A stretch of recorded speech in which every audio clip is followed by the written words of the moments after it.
আজ নীলিমার বিয়ে হলো নীরবের সাথে। নীলিমা বাসর ঘরে সেজে গুজে নীরবের জন্য অপেক্ষা করছে ফুল দিয়ে সাজানো বাসর ঘরটাতে। নীরব রুমে ঢুকে নীলিমার চেহারা দেখে পুরো টাসকিত, যেন সে নিজের চোখকে বিশ্বাস করতে পারছে না। নীলিমা তুই? হ্যাঁ আমি। এত অবাক হওয়ার কি আছে? যেটা হবার ছিল সেটাই হলো। দেখ এখন কেমন লাগে। যাকে তুই ধর্ষণ করেছিলি সেই এখন তোর বউ। একটা ধর্ষিতা মেয়ে তোর বউ। কেমন লাগছে এখন? এতদিন আমি জ্বলেছি যন্ত্রণায়, এবার তুই জ্বলবি। নীরব নীলিমাকে দেখে আর ওর হাসি দেখে রেগে একাকার হয়ে ঘরের জিনিস ভাঙচুর করতে করতে ঘর থেকে বেরিয়ে গেল। নীলিমা এদিকে নীরবের কাণ্ড দেখে হেসেই চলেছে, কিন্তু হাসির ফাঁকেও নীলিমার চোখে পানি। আপনারা যা ভাবছেন সেটাই ঠিক। নীরব আর নীলিমা দুজন দুজনাকে 1 বছর আগে থেকে চেনে। 1 বছর আগে ঘটে যাওয়া কিছু ঘটনার জন্য নীলিমা আজ নীরবের বউ। শুধু বউ বললে হয়তো ভুল হবে, বিষয়টা বলতে হবে ধর্ষিতা বউ। আজ জানুয়ারির 25 তারিখ। আজ ওদের বিয়ে হলো। এখান থেকে ঠিক 1 বছর আগে, মানে গত বছরের ঠিক জানুয়ারি মাসের 1 তারিখ নীলিমা নীরবের পাশের বাড়িটাই ভাড়া উঠেছিল, আর সেখানে থেকেই তাদের পরিচয়। নীলিমা রোজ বিকেলে আর সকালে ছাদে যেত হাঁটতে। নীরবদের আর নীলিমাদের ছাদ প্রায় একসাথেই, মানে এ ছাদ থেকে ও ছাদ দিচ্ছে যাওয়া যাবে এমন দুটো ছাদ। নীলিমা একদিন ছাদে হাঁটছে একা একা। হঠাৎ তাকে পাশের ছাদে একটা ছেলে ফুল গাছে পানি দিচ্ছে। দেখতেই খুবই সুন্দর ছেলেটি। নীলিমা দেখছে তাকে হাঁ করে। হঠাৎ নীরব দেখে ফেলল যে নীলিমা তার দিকে তাকিয়ে আছে। নীলিমা তা বুঝতে পেরে দৌড়ে আড়ালে চলে গেল। এভাবে বেশ কিছুদিন কেটে গেল। নীলিমা রোজ একইভাবেই ছেলেটিকে দেখে। একদিন হঠাৎ নীরব জোরে জোরে বলে উঠল, ওভাবে আড়াল থেকে না দেখে সামনে এসে দেখলেই তো হয়। নীলিমা বেশ অপ্রস্তুত হয়ে পড়ল নীরবের কথা শুনে। তারপর আড়াল থেকে বেরিয়ে নীরবের দিকে এগিয়ে গেল মাথা নিচু করে। নীরব নীলিমাদের ছাদের কাছে এসে দাঁড়িয়ে আছে। নীলিমা আড়াল থেকে বেরিয়ে নীরবের কাছে গেল। তারপরে দুজন বেশ স্বাভাবিকভাবে কথা বলতে শুরু করলো। এভাবে বেশ 3-4 দিন নীলিমা নীরবের সাথে ছাদে দাঁড়িয়ে কথা বলেছে। কিন্তু বেশ কিছুদিন হলো নীরব আর ছাদে আসে না। নীলিমাও আর বেশি মনোযোগ দেয়নি ওদিকে, কারণ তার একটা নতুন জব হয়েছে ভালো একটা কোম্পানিতে। সেই খুশিতেই নীরবের কথা প্রায় ভুলে গেছে সে। নীলিমা আর নীরব প্রথম পরিচয় ওদের ছাদেই। পরে ওদের আবারও দেখা হয়েছিল, তবে সেটা ছাদে নয়। নীলিমা যে অফিসে নতুন জবে জয়েন করেছিল সেই অফিসে। রুমা পরের মাসের 1 তারিখ তার নতুন অফিসে জয়েন করে। গিয়ে সে অফিসের সবাইকে নানান রকম গুজুর গুজুর ফুসুর ফুসুর করতে শোনে। তাদের কথা কিছু নীলিমার কানেও আসে। সবাই বলাবলি করছিল অফিসের নতুন বস এসেছে, তিনি নাকি ভীষণ রাগী। নীলিমা আজ নতুন এই অফিসে, তাই সে তেমন কিছুই জানে না নতুন বসের কথা। নীলিমা অফিসে সেই নতুন বসের পিএ হিসেবে জয়েন করেছে। Nilima may I come in sir? Yes. Nilima তার নতুন বসের রুমে ঢুকেই পুরো অবাক, কারণ তার নতুন বস আর কেউ না, সেই নীরব। নীলিমা ভেবেই অবাক, ছেলেটাকে তো দেখে মনে হয় না যে সে এত বড় একটা কোম্পানিতে জব করে। নীলিমা এইসব ভাবছে আর হাঁ করে তাকিয়ে আছে নীরবের দিকে। নীরব বলে উঠল, কে মিস নীলিমা? কি হলো? আপনি? না মানে তুমি? দেখুন মিস নীলিমা, এটা অফিস আর আমি আপনার বস, সো তুমি নয় আপনি বলুন। নীলিমার তো সেই পরিমাণ রাগ হলো নীরবের কথা শুনে। নীলিমা রেগে দাঁত খিটমিট করতে করতে বলল, জি বলুন স্যার। নীরব নীলিমাকে এক গাদা ফাইল ধরিয়ে দিল। বলল, যান এগুলো রেডি করে নিয়ে আসেন। নীলিমা আর কি করে, রেগেই ফুলতে ফুলতে চলে গেল ফাইলগুলো নিয়ে। নীলিমা বের হতেই তার এত কালে নাম আশা নীলিমাকে বলল, বাহ নীলিমা, কি কপাল তোমার! অফিসে আসতে না আসতে ওই রকম একটা হিরোর মতো বস পেয়ে গেলে। ইস, দেখলেই প্রেম করতে ইচ্ছা করে। কি সুন্দর বডি, কি সুন্দর দেখতে, কি হাইট! ইস, কি হট রে! তোমার জায়গা আমি হলে আজ থেকেই প্রেম করা শুরু করে দিতাম। আরে দূর, চুপ করুন তো। সুন্দর না ছাই, কি যে জ্বালার ভেতর আছি আপনি তো তা বুঝবেন না। তাই বলেই নীলিমা চলে গেল। নীলিমা যেহেতু নীরবের বিয়ে, সেই জন্য নীরব রুমের একদম পাশে নীলিমার টেবিল, মাঝে একটা কাঁচের গ্লাস, থাইয়ের মতো আর কি। নীরব নীলিমাকে ভালোভাবে দেখতে পায় তার টেবিল থেকে। নীরব হাঁ করে তাকিয়ে আছে সেখান থেকে নীলিমার দিকে। নীলিমা কাজ করছে, এমন সময় নীরবের ফোন। মিস নীলিমা, এক্ষুনি আমার রুমে আসুন। নীলিমা ভয় ভয়ে এগিয়ে গেল নীরবের রুমের দিকে। আল্লাহ জানে আবার কি বলে। নীলিমা দেখতে অপূর্ব সুন্দরী, যাকে বলে অতুলনীয়। তার বয়সটাও বেশ প্রায় 25-এর কাছাকাছি। বাবা মারা গেছে 1 বছর আগে। তিনি এক রোড অ্যাক্সিডেন্টে মারা যান। সেই থেকেই কোনো রকম চলছে নীলিমাদের। নীলিমার একটা ছোট বোন আছে। সংসারে এখন তারা 3টি মানুষ মাত্র। মায়ের অনেক স্বপ্ন নীলিমাকে নিয়ে। নীলিমা এত সুন্দরী হওয়া সত্ত্বেও আজও কোনো রিলেশন অথবা বিয়ে করেনি, শুধুমাত্র তার মায়ের বোনের জন্য। কারণ নীলিমা ছাড়া তাদের দেখার মতো আর কেউ নেই। সেহেতু এই চাকরিটা খুবই গুরুত্বপূর্ণ নীলিমার কাছে। May I come in sir? দেখুন মিস নীলিমা, আজ আমাদের একটা মিটিং আছে 7টার সময়। আপনি এখন বাসায় যান আর 6:30টায় রেডি হয়ে চলে আসবেন। স্যার মিটিংটা কোথায় হবে? সেটা সন্ধ্যে আসলে বুঝতে পারবেন। সোজা আমাদের অফিসের সামনে আসবেন, এখান থেকে আমি আপনাকে পিক করে নেব। Okay sir. নীলিমা ঠিক সন্ধ্যা 6:30টায় দাঁড়িয়ে আছে অফিসের সামনে। নীরব এসে তাকে পিক করলো। এই কি নীলিমা, আপনি পেছনে বসছেন কেন? আমি কি আপনার ড্রাইভার নাকি? সামনে আসুন। তারা একটা হোটেলে গেল। সেখানে মিটিং শেষে সেই হোটেলেই একটা পার্টিতে কিছুক্ষণ থেকে সেখান থেকে বের হলো বাসার জন্য। পার্টিতে নীরব বেশ ড্রিঙ্ক করেছে। সে ঠিকমতো হাঁটতে পারছে না। নীলিমা তাকে ধরে ধরে নিয়ে যাচ্ছে। ছাড়ো আমাকে, আমি ঠিক আছে, আমি পারবো একা যেতে, ছাড়ো। সে তো দেখতেই পাচ্ছি কেমন ঠিক আছেন, মাতাল একটা। কি বললে তুমি? কি বললে? কিছু না। আচ্ছা স্যার, ছেড়ে দিলাম। হঠাৎ নীরব নীলিমার দিকে এগোতে লাগলো। তারপর নীরব নীলিমার কাছে এসে ধবাস করে পড়ে গেল নীলিমার গায়ের ওপর। নীলিমা গাড়ি চালাতে পারত, তাই সে কোনো রকমে নীরবকে বাড়ি পৌঁছে দিল। পরের দিন সকালে নীলিমা অফিসে গেল এবং আজ প্রায় দুপুর 1টা বাজতে গেল। নীরব এখনো একবারও ডাকেনি তাকে। নীলিমা এসব ভাবছে, হঠাৎ নীরবের কল আসলো। একটু আমার রুমে আসুন নীলিমা। জি স্যার, এক্ষুনি আসছি। জি বলুন স্যার। দেখুন মিস নীলিমা, কাল থেকে আপনি আমার রুমের ভেতর, আপনি বসার ব্যবস্থা করুন। বারবার এইভাবে আপনাকে ডাকতে ভালো লাগে না। আপনি আমার সামনে থাকলে ভালো হবে। এখন আমার লাঞ্চটা একটু টেবিলে সাজিয়ে দিন। দেখুন স্যার, এগুলো আমার কাজ না। অফিসে অনেক কাজের লোক আছে, এগুলো তাদের দিয়ে করে দিতে বলুন। যা বলছি তাই করুন। নীলিমা খুবই অপমানিত বোধ করলো নীরবের ব্যবহারে। কিছু না বলে সে খাবার টেবিল সাজিয়ে দিয়ে চলে গেল। নীরব খেতে বসে মুচকে মুচকে হাসছে। নীলিমা তা দেখে ফেলল এবং আরও বেশি রেগে গেল। নীলিমা বাসায় গিয়ে চুপ করে বসে থাকলো আর মনে মনে নীরবকে গালাগাল দিতে থাকলো। পরের দিন 12টায় নীলিমা অফিসে গেছে। আর কিছুক্ষণ পরেই নীরব তাকে ডাকলো। ডেকে সে তার গায়ের কোটটা খুলে দিতে বলল। নীলিমা এতে আরও বেশি রেগে গেল। বলল, স্যার, আমি আপনার বাড়ির বউ না যে এসব করব। এগুলো আমার কাজ না। দয়া করে এসব কাজ আমাকে দিয়ে আর দ্বিতীয়বার করাবেন না। দুপুর 2টো। নীরব আর নীলিমাকে ডাকলো। ডেকে বলল, নীলিমা, আমার লাঞ্চটা টেবিলে দাও, আমি ফ্রেশ হয়ে আসছি। নীলিমা আজ আর সহ্য করতে পারল না। মনে মনে সে একটা বদ বুদ্ধি আঁটল। নীরব ফ্রেশ হতে গেছে, সেই ফাঁকে নীরবের সব খাবারে এক গাদা ঝালের গুঁড়ো মিশিয়ে দিল। তারপর খাবারগুলো সুন্দর করে টেবিলে সাজিয়ে চুপটি করে বসে থাকলো একপাশে। নীরব ফ্রেশ হয়ে খেতে বসলো। প্রথম খাবারটা মুখে দিয়ে নীরবে ঝালে জীবন শেষ। সে ভাবলো অন্য খাবার খাবে। এবার অন্য একটা খাবার নিয়ে খেয়ে দেখলো, সেটাতেও প্রচণ্ড রকমের ঝাল দেওয়া। নীরবের দমকল ডাকার মতো অবস্থা হয়ে গেল। কি হলো স্যার, খাচ্ছেন না যে? খাবারগুলো কি ভালো হয়নি?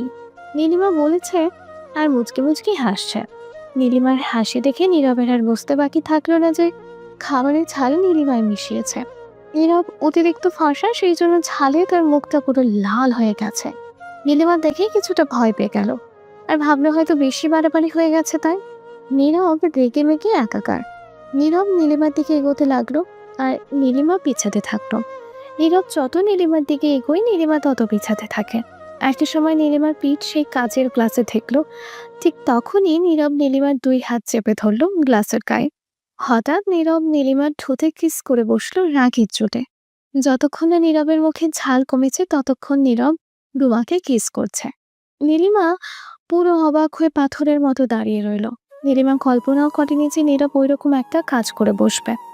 অবশেষে প্রায় 10টা মিনিট পরে নীরব নীলিমাকে ছেড়ে দিল। নীলিমা রাগে ঘেন্নায় কেঁদে সেখান থেকে বের হয়ে গেল। নীলিমা বসে বসে কাঁদছে। নীরব নীলিমার কান্না দেখে মনে মনে একটা কষ্ট পেল আর ভাবলো কাজটা ঠিক হয়নি। নীলিমাকে ওভাবে কিস করাটা ঠিক হয়নি। পরের দিন নীলিমা ভাবলো সে আর চাকরিটা করবে না। যে ভাবা সেই কাজ। নীলিমা তার ডেস্কে বসে ইস্তফাপত্র লেখায় শুরু করলো। নীরব তা বুঝতে পারলো, কারণ নীরব কিছুটা হলেও বুঝতে পেরেছে যে কালকের ওই ঘটনার পরে হয়তো নীলিমা এই চাকরিটা আর করবে না। নীলিমা গটগট করে নীরবের রুমের দিকে যাচ্ছে ইস্তফাপত্র জমা দিতে। নীলিমা ইস্তফাপত্র দিতে যাচ্ছে নীরবের রুমে। যেই নীরবের রুমের দরজা খুলতে যাবে ঠিক সেই সময় নীলিমার মায়ের কল আসলো নীলিমার ফোনে। হ্যালো, হ্যাঁ মা বলো। আপু, মা না, আমি রীতা বলছি। কি হয়েছে রীতা? আপু, মায়ের ওষুধ সব শেষ। আজ দুপুরে মাকে ওষুধ খাওয়াতে গিয়ে দেখি সব ওষুধ শেষ। আপু, তুমি বাড়ি ফেরার সময় নিয়ে এসো মায়ের ওষুধগুলো। কি হলো আপু, কথা বলছো না যে? ঠিক আছে আনবো। মায়ের দিকে খেয়াল রাখিস রীতা। আচ্ছা আপু, রাখলাম, বাই। নীলিমা তার হাতের ইস্তফাপত্রটা ছেড়ে ফেললো। হাজার সমস্যা হলেও এই চাকরিটা তাকে করতেই হবে। কিছুক্ষণের জন্য সে স্বার্থপর হয়ে শুধু নিজের সুবিধার কথা ভাবছিল, কিন্তু সে তো স্বার্থপর না। তাই আর সেই ইস্তফাপত্র আর জমা দেওয়া হলো না তার। ফিরে গেল নিজের টেবিলে। তারপর নীরবে চোখের পানি ফেলতে লাগলো নীলিমা, আর ভাবতে লাগলো কি করে সে এই রকম একটা বসের পিএ হিসেবে জব করবে। নীলিমা এসব ভাবছে, সাথে সাথে নীরবের ফোন। নীলিমা, আমার রুমে আসুন। নীলিমা চোখের পানি মুছে নীরবের রুমে গেল। দেখো নীলিমা, কাল আমাদের 2 দিনের জন্য বাইরে যেতে হবে, একটা ডিল ফাইনাল করার জন্য। আর সেখানে গিয়ে একদিনে ফিরে আসা সম্ভব না, তাই আমাদের 2 দিনের জন্য যেতে হবে। ইচ্ছা না থাকা সত্ত্বেও রাজি হলো নীলিমা। ওকে, তাহলে কাল সকাল 8টায় রেডি হয়ে চলে এসো। পরের দিন সকাল 7টায় নীলিমা আর নীরব রওনা দিল তাদের গন্তব্যস্থানে। গাড়িতে ওঠার সময় নীলিমা দেখলো নীরব নীলিমার পছন্দের একটি কোট পরেছে, ব্লু কালারের, এবং নীরবে একটা চমৎকার পারফিউমও মেখেছে। মন মাতানো তার গন্ধ। তাদের পৌঁছাতে দুপুর 1টা বেজে গেল। সন্ধ্যায় তাদের মিটিং শেষে একটা পার্টি। আজ নীলিমা মনের কষ্টে একটি ড্রিঙ্ক করে ফেলেছে। জীবনে প্রথম আজ ড্রিঙ্ক করলো সে। মাথাটাতে ঝিমঝিম করছে। স্যার আমি একটু রুমে গিয়ে বিশ্রাম নিই। মাথাটা কেমন যেন করছে। আচ্ছা যাও। নীলিমা 2টো রুম বুক করেছিল একটা রাতের জন্য। নীলিমা তার রুমে গিয়ে দরজা অফ না করেই নিজের বেডে যেয়ে শুয়ে পড়ল।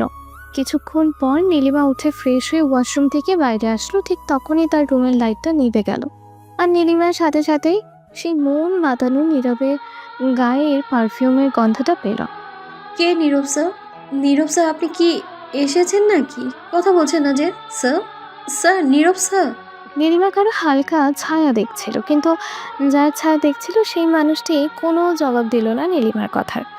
হঠাৎ সেই লোকটি নীলিমার মুখ চেপে ধরলো এবং একটা কাপড় দিয়ে নীলিমার মুখটা বেঁধে ফেললো, আর তাকে জোর করে বেঁধে ছুঁড়ে ফেললো। লোকটি নীলিমার ওপর জানোয়ারের মতো ঝাঁপিয়ে পড়লো। ছেড়ে খেলেও নীলিমার দেহ। নীলিমা চিৎকার করতে পারছে না, মুখে তার কাপড় বাঁধা, শুধু তার 2 চোখ দিয়ে অঝরে পানি ঝরছে, আর হাত পা ছোড়াছড়ি করছে। নিজেকে রক্ষা করতে পারছে না নীলিমা।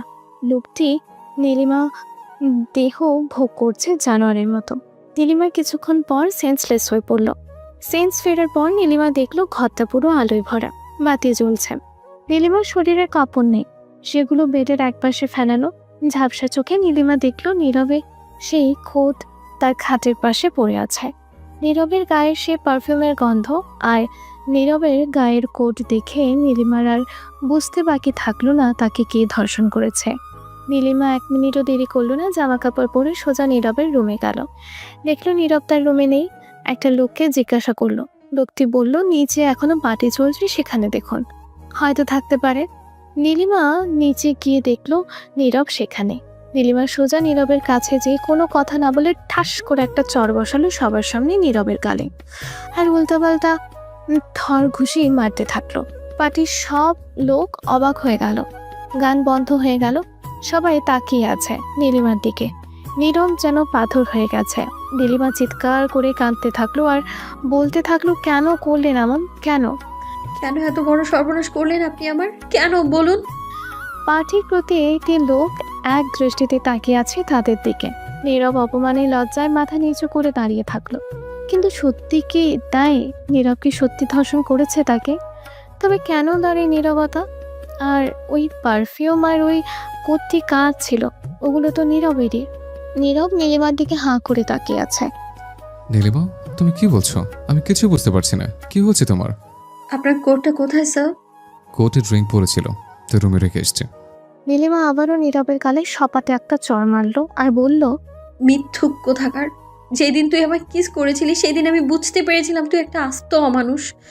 শুনুন আপনারা সবাই, হ্যাঁ আপনাদের বলছি, যারা এই পার্টিতে উপস্থিত আছেন তাদেরকে বলছি, এই লোকটা আমার অসহায়তার সুযোগ নিয়ে আমায় ধর্ষণ করেছে। এখন আমি তার বিচার চাই। ছি ছি নীলিমা, কি বলছো? তোমার মাথা ঠিক আছে? দেখো নীলিমা, তুমি আজ প্রথম ড্রিঙ্ক করলে, তাই এমন লাগছে। তাই তুমি উল্টো পাল্টা বকছো। একটু রেস্ট নাও, সব ঠিক হয়ে যাবে। আচ্ছা নীলিমা, তোমার চোখ মুখের এমন অবস্থা কেমন করে হলো? আর কাপড় ছিল কিভাবে? একে তোমার ঠোঁট কাটলো কিভাবে? পড়ে গেছিল নাকি? এসব তুই বলছিস শয়তান কোথাকার, ইতর জানোয়ার। কিছু বুঝতে পারছো না তাই না এখন? হঠাৎ পাঠিয়ে একটি লোক বলে উঠল, কিন্তু নীলিমা ম্যাডাম, নীরব তো এতক্ষণ আমাদের সাথেই ছিল। একদম মিথ্যা বলবেন না। বুঝতে পেরেছি আপনারা সবাই নীরবের সাথে জড়িত, তাই তো?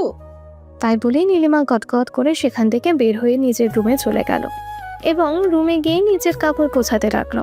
তখন বাজে রাত 11টা। নীরব আসলো নীলিমার রুমে। একে নীলিমা, কি করছো? ব্যাগ প্যাক করছো কেন?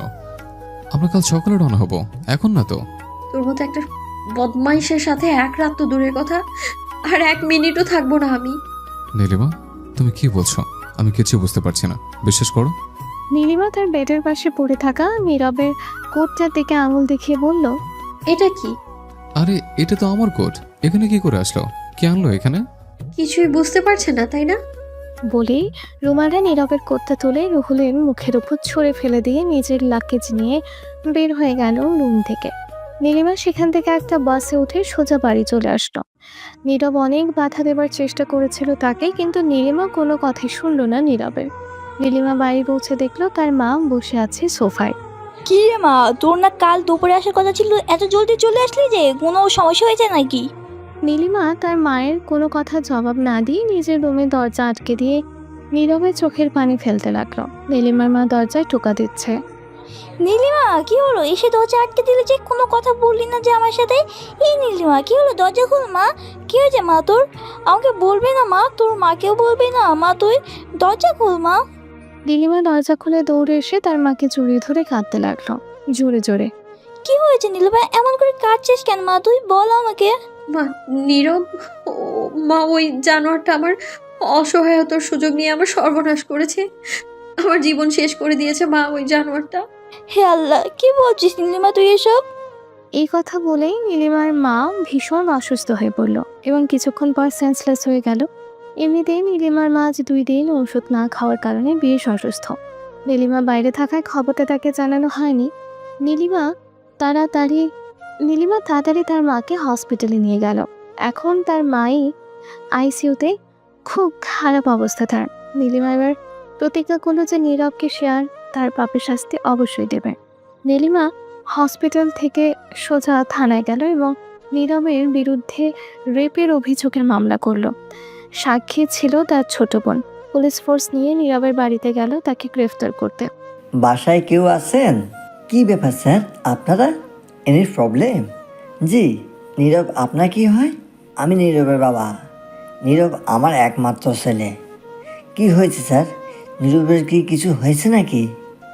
দেখুন, আপনার ছেলের নামে আমার কাছে অ্যারেস্ট ওয়ারেন্ট আছে। আপনার ছেলে একটা মেয়েকে ধর্ষণ করেছে। মেয়েটি নিজে এসে আপনার ছেলের নামে মামলা করেছে। কি বলছেন? আমার ছেলে মোটো এরকম না। কী রকম সেটা না হয় আমরাই দেখে নেব। এখন বলুন, আপনার ছেলে কোথায়? নীরব তো এসে সিটি হসপিটালে গেছে নীলিমার মাকে দেখতে। এ কথা শুনে পুলিশ আর 1 মিনিটও দাঁড়ালো না সেখানে, সোজা চলে গেল হসপিটালে। নীলিমা ছিল তাদের সাথে। হসপিটালে গিয়ে নীলিমা দেখে নীরব তার মাকে দেখে বের হচ্ছে। নীলিমা দৌড়ে নীরবের কাছে গিয়ে নীরবের শার্টের কলার ধরে বলল, কি করতে এসেছেন এখানে? মা মরে গেছে কিনা বেঁচে আছে সেটা দেখার জন্য এসেছেন? খবরদার মায়ের দিকে 1 পাও বাড়াবেন না। নীলিমা, তোমার সাথে আমার কিছু কথা আছে, প্লিজ। মাত্র 5 মিনিট সময় আছে তোমার কাছে। নীলিমা অশ্রু ভেজা চোখে 2 ঠোঁটের মাঝে একটা চাপা হাসি দিয়ে বলল, পৃথিবীতে এই সময় সব থেকে বড় বেঈমান আপনি। আপনার সাথে দেখা হবার আগে সময়টা যদি আবার ফিরে নিয়ে আসতে পারতাম, এবার আপনার সময় কাটবে জেলের ওই 4 দেয়ালের মাঝে। সময় চান সময়? নীলিমা এইসব বলছে, তার ভেতর নীরব হঠাৎ বলে উঠল, নীলিমা, আমি তোমাকে ভালোবাসি। নীলিমা, অনেক কথা বলার আছে তোমাকে, একটু সময় চাই তোমার কাছে। নীলিমা, আমায় কি 5টা মিনিট সময় দেওয়া যায় না? কিছু কথা বলতাম তোমাকে। এদিকে পুলিশ দাঁড়িয়ে আছে অনেকক্ষণ। নীলিমা নীরবের কোনো কথাই শুনল না। পুলিশ ধরে নিয়ে গেল নীরবকে। পুলিশ টানতে টানতে নিয়ে যাচ্ছে নীরবকে, আর নীরব শুধু এক দৃষ্টিতে তাকিয়েছিল নীলিমার দিকে। আসলে এখানে একটা সত্য কথা ছিল, সেটা হলো নীরব নীলিমাকে সত্যি ধর্ষণ করেনি। নীরব প্রথম থেকেই নীলিমাকে ভালোবাসতো। তাকে সবসময় চোখের সামনে রাখার জন্য এই বিয়ের জবটা দিয়েছিল নীরব তাকে। অনেক কথা বলার ছিল নীরবের নীলিমাকে। কেউ একজন ফাঁসিয়ে দিল নীরবকে, কোনো এক অচেনা মুখোশধারী মানুষ, যে রাতের আধারে নীলিমাকে ধর্ষণ করেছে। সেটা প্রমাণ করার কোনো সুযোগই দিল না নীলিমা নীরবকে। এদিকে নীরবের বাবা হাঁপাতে হাঁপাতে হসপিটালে আসলো। এসে দেখলো নীলিমা দাঁড়িয়ে কাঁদছে হসপিটালের সামনে। মা নীলিমা, আপনি এখানে? আমার ছেলেটা এত খারাপ কাজ কখনো করতে পারে না, আমি বিশ্বাস করি না। তোমার কথাও ভুল হচ্ছে। আমার ছেলেটার জীবন তুমি নষ্ট করে দিও না।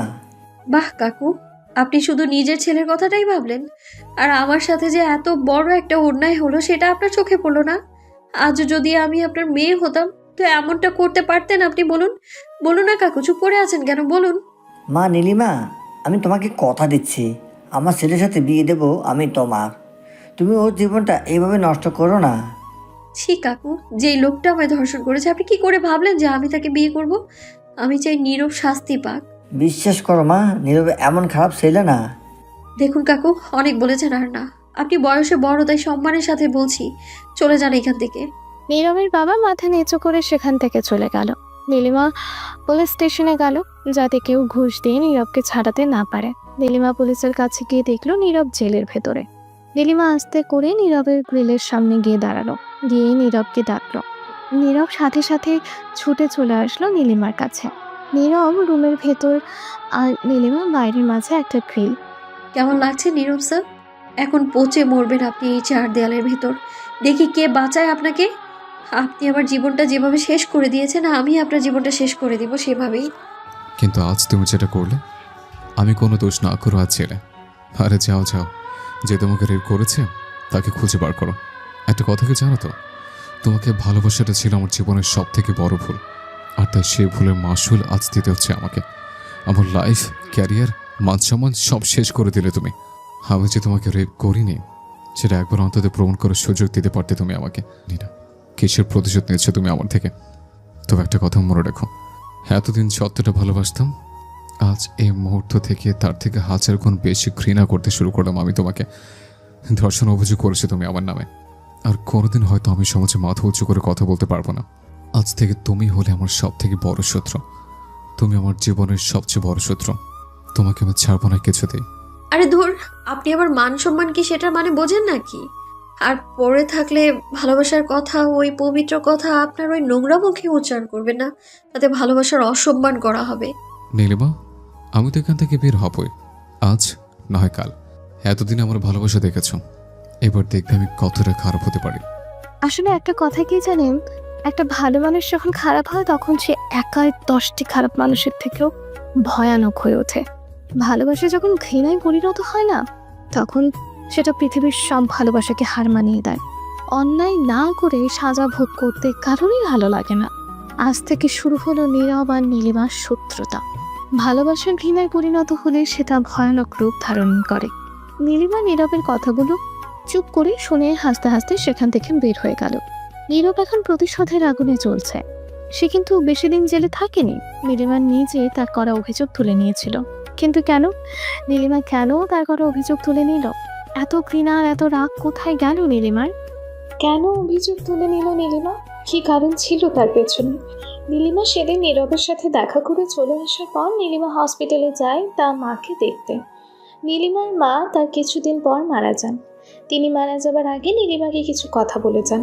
বলেছিলেন, মা নীলিমা, তুই আমার একটা শেষ ইচ্ছা পূরণ করবি? কি মা বলো? তুই নীরবের বিরুদ্ধে যে রেপ নীরবকে অভিযোগ করেছে সেটা তুলে নিবি, ওকে জেল থেকে মুক্ত করবি, কথা দে মা। কিন্তু কেন মা? যে তোমার মেয়ের সাথে এত বড় একটা অন্যায় করলো তাকে তুমি কি কি জন্য ছেড়ে দিতে বলছো মা? কেন বলো মা? কিন্তু দুঃখের বিষয়টা হলো এই কেনর উত্তরটা নীলিমার আর জানা হলো না। তার আগে নীলিমার মা মারা যান। এই কেনর উত্তরটা নীরব জানে। আপনাদের হয়তো মনে আছে যে নীরবকে যেদিন পুলিশ ধরে নিয়ে যায়, নীরব সেদিন সকালে নীলিমার মায়ের সাথে দেখা করতে হসপিটালে গেছিল। সেখানে নীলিমার মা আর নীরবের ভিতর কিছু কথা হয়েছিল।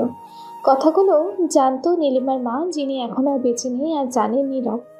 নীরব হয়তো নীলিমার সাথে আর কথা বলবে না। সে এতটাই ঘৃণা করে এখন নীলিমাকে। নীলিমা যে নীরবকে জেল থেকে ছাড়িয়েছে সেই বিষয়টা নীরব জানে না। নীলিমা এই বিষয়টা কাউকে বলতে বারণ করেছিল নীরবকে। নীলিমা চায় না যে নীরবের সাথে আর তার দেখা বা কথা হোক।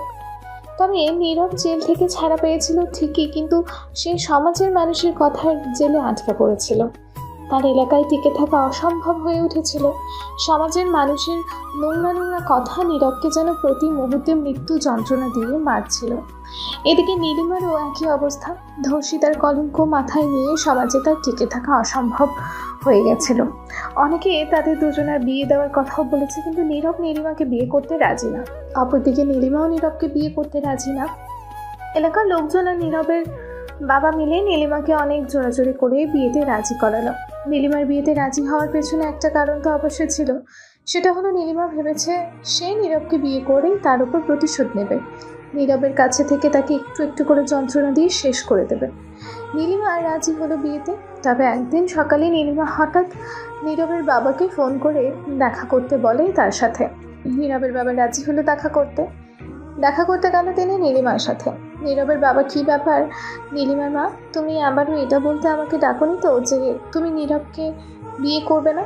দেখো, আমাদের মান সম্মান এখন তোমার হাতে মা। তুমি যে নীরবের বিরুদ্ধে ধর্ষণের অভিযোগ তুলে নিয়েছো তাতে অনেক কৃতজ্ঞ আমি তোমার কাছে। কিন্তু মা, সমাজের মানুষের মুখ বন্ধ করতে হলে তোমাদের বিয়েটা হওয়া ভীষণ দরকার। কাকু, আপনি যদি সত্যিই চান যে বিয়েটা হোক তাহলে আমার কিছু শর্ত আছে, মানতে হবে আপনাকে। কি শর্ত? দেখুন কাকু, নীরব যদি শোনে যে বিয়েটা আমার সাথে হচ্ছে তাহলে সে কখনোই এই বিয়েতে রাজি হবে না। আপনি ওকে বলবেন ওর অন্য একটা মেয়ের সাথে বিয়ে হচ্ছে। নীরব হয়তো এই মুহূর্তে বিয়ে কাউকেই করতে রাজি হবে না, আর ওকে রাজি করাটা আপনার দায়িত্ব। আপনি শুধু ওকে জানতে দেবেন না যে বিয়েটা আমার সাথে হচ্ছে। ওকে অন্য একটা মেয়েকে দেখাবেন, আর বিয়ের দিন ব্যাপারটা আমিই সামলে নেব। আমি দেখবো যেন ও বিয়ের দিন আমাকে না দেখতে পায়। যদি জেনে যায় তো তখন কি হবে? আপনি কিছু ভাববেন না, আপনি শুধু যা যা বলেছি তাই করুন, আর বিয়ের আয়োজন শুরু করুন। নীরব যেন বিয়ের আগে দেখতে না পারে, সে দায়িত্বটা আমার।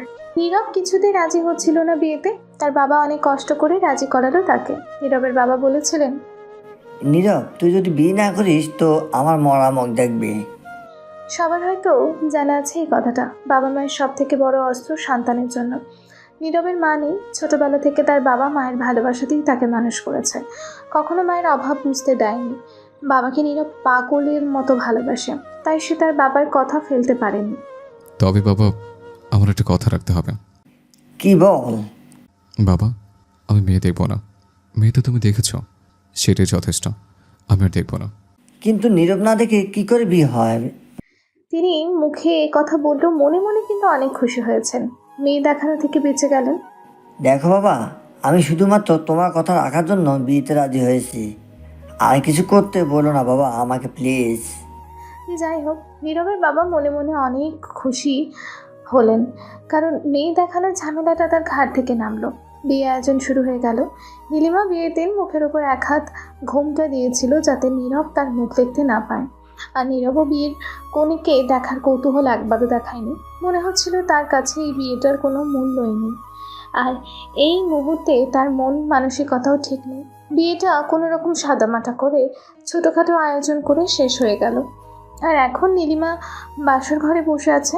বসে বসে নীলিমা এই কথাগুলো কল্পনা করছিল। নীরব তো নীলিমাকে দেখে রেগে বের হয়ে গেল রুম থেকে। আর নীলিমা বসে বসে কাঁদছে এটা ভেবে যে এখন এই লোকটার সাথে তাকে সারা জীবন কাটাতে হবে। নীরব রাত 10টায় বাড়ি ফিরলো ড্রিঙ্ক করে। ফিরে দেখলো নীলিমা সেই বিয়ের শাড়ি পরা সেই অবস্থায় মেঝেতে ঘুমিয়ে পড়েছে। তার চোখের কোণে পানি জমে আছে। মনে হয় কাঁদছিল নীলিমা। নীলিমাকে দেখে মায়াই হলো। নীরব আস্তে আস্তে নীলিমার পাশে গিয়ে বসলো। নীরব এক দৃষ্টিতে তাকিয়ে আছে নীলিমার দিকে। নীলিমার মুখের উপর চুল পড়ে আছে। নীরব তার হাত দিয়ে আলতো করে নীলিমার মুখের উপর পড়ে থাকা চুলগুলো সরিয়ে দিল। আর তার সাথে নীরব বলল, ভালোবাসতাম আমি তোমাকে মা, খুব ভালোবাসতাম। তোমাকে আমি কি করে ধর্ষণ করবো বলো? ভালোবাসার মানুষকে কি কেউ ধর্ষণ করে বলো? নীরবের মুখটা নীলিমার মুখ থেকে 1-2 ইঞ্চি দূরে। নীলিমা নীরবের নিঃশ্বাসের গরম হাওয়া তার মুখে অনুভব করে এবং তার ঘুম ভেঙে যায়। তাড়াহুড়ো করে উঠতে গিয়ে নীরবের ঠোঁটের সাথে নীলিমার ঠোঁটের ছোঁয়া লাগে। নীলিমা ভাবে নীরব তাকে কিস করেছে আবারও। নীলিমা রেগে গিয়ে ঠাস করে একটা চড় মারে নীরবের মুখে। নীরব প্রচণ্ড রেগে যায়। রুমানাকে কোলে করে তুলে বেডের ওপর ফেলে দেয়, দিয়ে বলতে থাকে, আমি তোমাকে ধর্ষণ করি না নীলিমা, আমি তোমাকে ভালোবাসি, আমি ধর্ষণ করি নে। তাই বলেই নীরব নীলিমার দিকে এগোতে থাকে। খবরদার, কাছে আসবেন না বলছি, দূরে থাকুন। কাছে আসলে কিন্তু ভালো হবে না বলছি। নীরব বারবার একই কথা বলে চলেছে। আমি তোমাকে ধর্ষণ করিনি, বিশ্বাস করো, সত্যি বলছি। নীরব এই কথাটি বারবার বলেই চলেছে। একটা সময় সে নীলিমার একদম কাছে চলে যায়। নীলিমাকে জড়িয়ে ধরে বলে, আমি কি করে ধর্ষণ করতে পারি বলো? আপনি আজ আবার ড্রিঙ্ক করেছেন? ছাড়ুন আমায়, ছাড়ুন বলছি। নাকি আজ আবার আমায় ধর্ষণ করবেন? আপনার মতো অমানুষ সেটাও করতে পারে। নীরব কোনো কথা বলল না। আস্তে করে নীলিমার কপালে একটা কিস করে দিল এবং বেশ কিছুক্ষণ নীলিমার দিকে তাকিয়ে থাকলো। হঠাৎ সেন্সলেস হয়ে নীলিমার গায়ের উপর পড়ে গেল নীরব। নীলিমাকে সেদিন যে লোকটি রেপ করেছিল, সেদিন সেই লোকটির বুকে নীলিমা তার হাতের নখ দিয়ে আঁচড়ে দিয়েছিল বেশ গভীরভাবে। কেটে গিয়েছিল লোকটার। নখের কাটা দাগ সহজে ওঠে না। নীলিমা ভাবলো যদি রাহুল রেপ করে থাকে তো তার বুকে অবশ্যই সেই দাগটা থাকবে। যে করেই হোক রাহুলের বুকের দাগটা দেখতে হবে আছে কিনা। নীলিমা নীরবকে বেডে শুইয়ে দিল। তারপর রাহুলের বুকের দাগটা দেখার জন্য শার্টের বোতাম খুলতে যাবে, এমন সময় নীরব ফল করে নীলিমার হাতটা চেপে ধরে আর বলে, তোমাকে অনেক ভালোবাসি নীলিমা, আমি অনেক ভালোবাসি তোমাকে। নীলিমা কিছুতেই হাতটা ছাড়াতে পারছে না। নীরব অনেক শক্ত করে ধরে আছে। নীলিমা কিছুতেই ছাড়াতে পারছে না, এত শক্ত করে ধরেছে নীরব। নীরব কিন্তু বেহুশ, তার ভিতরে সে উল্টাপাল্টা বকছে। নীলিমা শেষ পর্যন্ত হাত ছাড়াতে না পেরে বসে থাকলো নীরবের পাশে। দেখা হলো না। নীলিমা বসে থাকতে থাকতে কখন যে ঘুমিয়ে পড়ে তা নিজেই জানে না। নীলিমা সকালে চোখ মেলতেই দেখলো সে নীরবকে জড়িয়ে ধরে শুয়ে আছে। নীলিমা তাড়াহুড়ো করে উঠে পড়ল। নীরব এখনো নীলিমার হাত ধরে আছে। নীলিমা টান দিয়ে হাতটা ছাড়িয়ে নিল। কিছুক্ষণ পর নীরব উঠল, দেখলো নীলিমা নেই। সারা বাড়ি খুঁজতে থাকলো নীলিমাকে, কিন্তু কোথাও পেল না। বাবা, নীলিমাকে দেখেছ? নীলিমা অফিসে গেছে, আমাকে বলে গেছে যাওয়ার আগে।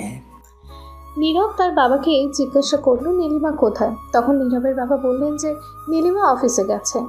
নীরবের তো মেজাজ খারাপ হয়ে গেল। বিয়ের প্রথম দিনই অফিস। নীরব তাড়াতাড়ি করে রেডি হয়ে অফিসে গেল। গিয়ে দেখলো নীলিমা তার রুমে বসে আছে, হাতে একটা কাগজ। কি ব্যাপার নীলিমা, সকালে আমি কিছু না বলে এভাবে চলে আসলে যে? দেখুন স্যার, এটা অফিস, আর এখানে আপনার আর আমার সম্পর্ক। আপনি আমার বস আর আমি আপনার পিএ, এর বেশি কিছুই না। আর ভুল করেও তুমি না, আপনি বলবেন। Okay sir? তাই বলে চলে গেল নীলিমা। নীলিমা আসলে আবারও ইস্তফা দিতে গেছিল, কিন্তু সে ভাবলো সে সবসময় নীরবের সামনে থেকে তাকে অপমান করে, তার প্রতি প্রতিশোধ নেবে। সেই কারণে সে আর ইস্তফা দিল না, ছিঁড়ে ফেললো আবারও ইস্তফা। শুরু হলো নীরব আর নীলিমার ভিতরের শত্রুতা। অফিসে নীলিমার এক কলিগ নীলিমাকে পছন্দ করত, তার নাম আলিফ। নীলিমা নীরবকে দেখিয়ে আলিফের সাথে কথা বলতো, তা দেখে নীরবের রাগ হতো। নীলিমা সেটা বুঝতে পারতো এবং যে কাজগুলো করলে নীরব রেগে যেত, নীলিমা সবসময় আলিফের সাথে বাইরে খেতে যেত। নীরব সব দেখেও চুপ করে থাকতো আর মনে মনে কষ্ট পেত। নীরব মুখে বলেছিল যে সে প্রতিশোধ নেবে নীলিমার ওপরে, কিন্তু নীরব তো রুমাকে ভালোবাসে, কি করে নেবে তার ওপর প্রতিশোধ? সে পারে না। নীরব বারবার চেষ্টা করে, তাও পারে না। একদিন আলিফ তার জন্মদিনের একটা পার্টি রাখে এবং অফিসের সবাইকে ইনভাইট করে। নীরব আর রুমাকে আলাদাভাবে ইনভাইট করে সে। সন্ধে 7টায় সে পার্টি। নীলিমা আর খুব সুন্দর করে সেজেছে, অপূর্ব লাগছে তাকে। এমনিতে সে অপরূপা সুন্দরী। দুজন একসাথে বের হচ্ছে পার্টিতে যাবার জন্য। হঠাৎ নীলিমা সিঁড়িতে পা পিছলে নীরবের গায়ের উপরে পড়ে গেল। নীরব হাঁ করে তাকিয়ে আছে নীলিমার দিকে। কি অপূর্ব লাগছে আজ নীলিমাকে। শালা অফিসের এত মেয়ে থাকতে কেন যে আমার বোর দিকে নজর কে জানে।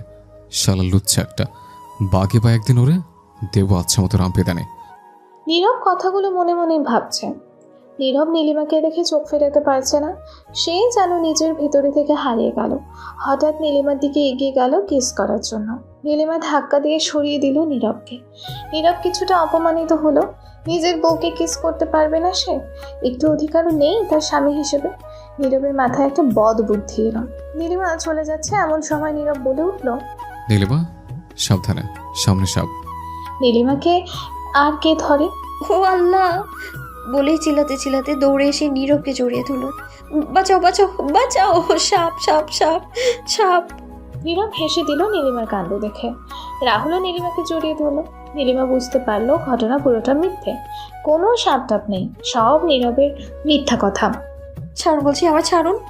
না ছাড়বো না। কেন ছাড়বো? আমি আমার বউকে জড়িয়ে ধরেছি, অন্য কাউকে তো না। ছাড়ুন বলছি আমায়। হুম, ছাড়বই না। আমি আমার বউকে জড়িয়ে ধরবো না তো বাড়ির অন্য মেয়েতে জড়িয়ে ধরবো? তাই ধরেন গিয়ে যান, ছাড়েন আমায়। তাই বলেই নীলিমা নীরবকে ধাক্কা দিয়ে সরিয়ে দিল এবং হনহন করে বাইরে চলে গেল পার্টির উদ্দেশ্যে। রাহুলও গেল পিছে পিছে।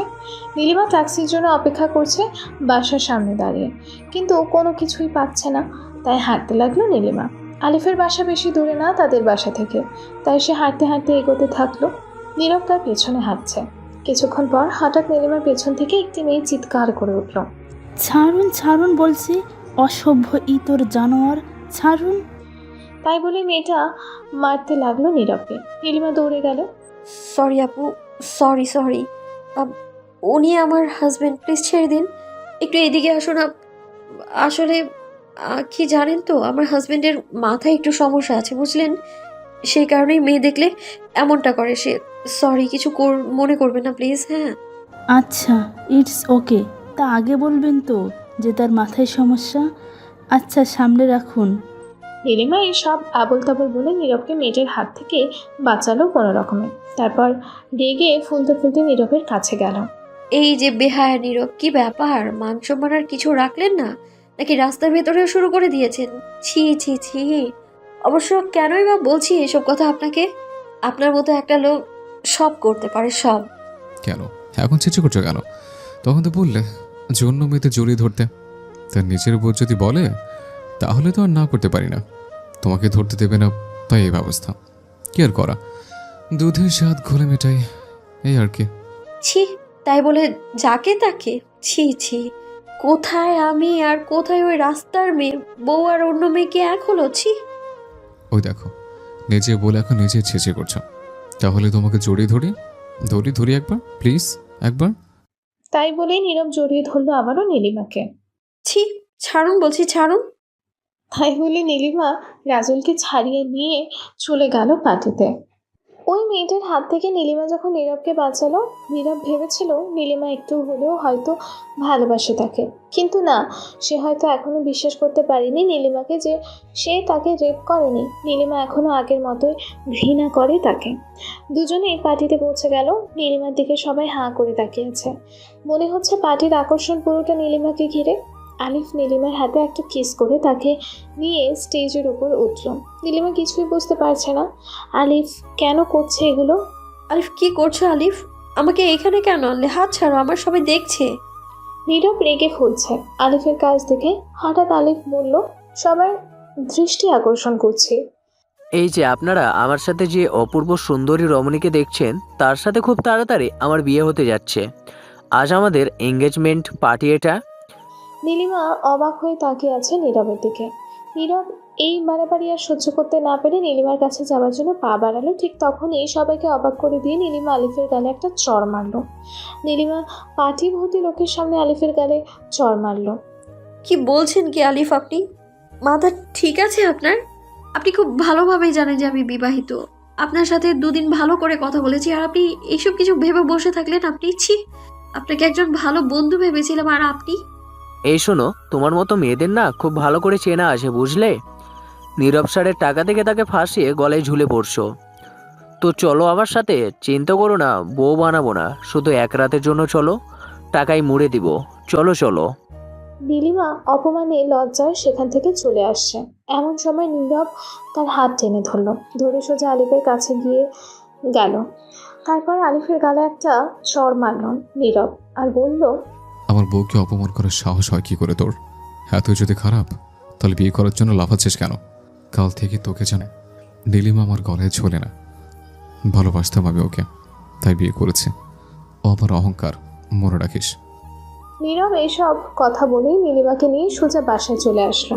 বাসায় আসার পর নীরব নীলিমাকে বলল, তো এবার যাও, আর একটু বেশি করে মেশো ওসব লোকেদের সাথে, যাও। সব আপনার জন্য। না আমি আজ আপনাকে বিয়ে করতাম আর আজ আমাকে এইসব কথা শুনতে হতো। আপনি আমার জীবনটা নষ্ট করেছেন।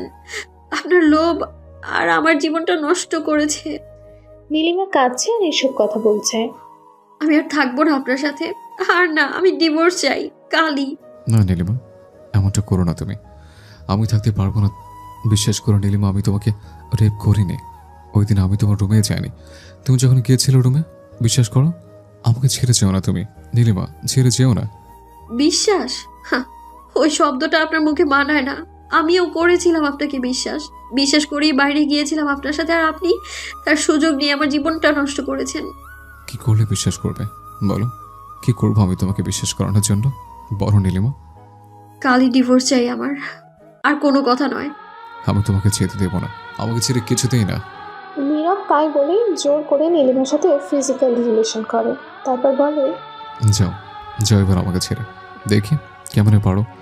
চাইলে পারবে না আমাকে ছেড়ে যেতে। জানোয়ার, আর একবার প্রমাণ করলি তুই আজ যে তুই মানুষ না, তুই আস্তে একটা অমানুষ। নীলিমা কাঁদছে আর বলছে, আজ আবার একবার ধর্ষিতা হলাম আমি। কি বলছো কি নীলিমা? আমি তোমার হাজব্যান্ড, আমার তোমার উপর সম্পূর্ণ অধিকার আছে। তুমি এসব কেন বলছো? ছি, আপনি নিজেকে স্বামী বলে দাবি করেন? আপনার কি মনে হয় কোনো স্বামী তার বউয়ের সাথে এমনটা করতে পারে? দেখো নীলিমা, আমি এটা করেছি শুধুমাত্র তোমাকে হারানোর ভয়। তুমি যাতে আমাকে ছেড়ে না যাও সেই জন্য। নীরব প্রচণ্ড কষ্ট পায় নীলিমার কথা শুনে। সে নাকি আবারও ধর্ষণ করলো তাকে। এই কথাটা শুনে নীরবের মাথায় আকাশ ভেঙে পড়ে। নীরব প্রতিদিন নেশা করে বাসায় ফিরতে শুরু করলো, আর নেশার ঘরে ওই একই কথা বিড়বিড় করতে থাকে রোজ। আমাকে ছেড়ে যেও না, অনেক ভালোবাসি আমি তোমাকে। কয়েক মাস পরেই হঠাৎ একদিন নীলিমা বুঝতে পারলো যে সে মা হতে চলেছে। এ কথা জানার পর থেকেই নীলিমা অঝরে কেঁদে চলেছে। 2 দিন ধরে কিছুই খায়নি সে। নীরব এসব দেখে নীলিমাকে জিজ্ঞাসা করলো, তোমার কি হচ্ছে নীলিমা? তুমি এভাবে কাঁদছো কেন? আমার সাথে থাকতে হচ্ছে বলে তুমি এমন করছো, তাই না? আচ্ছা নীলিমা, আমি কি এতটাই খারাপ যে আমার সাথে এক ছাদের নিচে থাকাও যায় না? আচ্ছা তুমি কি চাও? তুমি চাও যে আমি তোমাকে ডিভোর্স দিই, সেটা তাই হবে। ডিভোর্স দেব। তুমি শুধু এভাবে থেকো না, আর এভাবে কেঁদো না। আমি আর সহ্য করতে আমার থেকে দূরে গেলে তাহলে সেই ব্যবস্থায় করছে। ডিভোর্স দেবেন? শেষ সর্বনাশটা তো করেই দিয়েছেন আমার। ডিভোর্স দিয়ে আর কি হবে? মানে? আপনার পাপের ফল এখন আমার পেটে। আমি প্রেগনেন্ট, আর এটা আমার জীবনের সব থেকে বড় কলঙ্ক। কি বলছো নীলিমা? এত বড় একটা খুশির সংবাদ, আর তুমি তাকে কলঙ্ক বলছো? একবার মুখে আটকালো না তোমার কথাটা বলতে?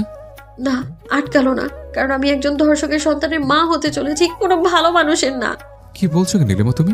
আমি তোমার স্বামী। মানি না আমি আপনাকে আমার স্বামী। একজন ধর্ষক কখনো স্বামী হতে পারে না। আমি চাই না এই বাচ্চা। কালই আমি হসপিটালে যাব। আমি এই বাচ্চা চাই না। নীরব রুমার কাছে এসে নীলিমাকে একটা চড় মারলো আর কাঁদতে কাঁদতে বলল, এটা আমাদের প্রথম সন্তান। কেমন মেয়ে তুমি যে নিজের প্রথম সন্তানকে রাখবে না বলছো? আচ্ছা রেখো না, যাও। আসলে মা হবার কোনো যোগ্যতা নেই তোমার। নীরব আর নীলিমার কাছে এসে বলল, এই নীলিমা, এমন কাজ করো না। আমার সন্তান আমাকে দিয়ে দাও, আমি মানুষ করবো ওকে। নীরব ফ্লোরে হাঁটু গেড়ে বসে পড়ল আর হাত জোর করে অনুরোধ করলো নীলিমাকে। নীলিমার কিছুটা কষ্ট হলো নীরবকে দেখে। সে কোনো কথা না বলেই নীরবের চোখের পানি ফেলতে ফেলতে সেখান থেকে চলে গেল। পুরোটা রাত দুজনার একজনও ঘুমায়নি। নীরব ব্যালকনিতে দাঁড়িয়ে আর নীলিমা মেঝেতে বসে কাটিয়ে দিয়েছে। নীলিমা পরের দিন সকালে নীরবকে কিছু না বলে হসপিটালে চলে গেল। কিন্তু সেখানে যাওয়ার পরে দেখলো একটি মহিলা তার বাচ্চা কোলে নিয়ে হসপিটাল থেকে বার হচ্ছে। দেখে নীলিমার বুকের ভেতরটা চিনচিন করে উঠল। নিজের পেটে হাত দিয়ে চিৎকার করে কাঁদতে লাগলো নীলিমা। বলল, আমিও মা হতে চাই, আদর করতে চাই নিজের সন্তানকে কোলে নিয়ে। নীলিমা নিজের পেটটা চেপে ধরে চিৎকার করে কাঁদতে কাঁদতে মাটিতে বসে পড়ল। কেন করলে নীরব তুমি আমার সাথে এমন? আমিও একটা সুস্থ স্বাভাবিক সন্তানের মা হতে পারতাম, তুমি সেটা হতে দিলে না। আমি কি করে আমার সোনাটাকে নষ্ট করব? কি দোষ ওর? ওর দোষ তো একটাই, ও একটা ধর্ষকের সন্তান হয়ে জন্ম নেবে পৃথিবীতে।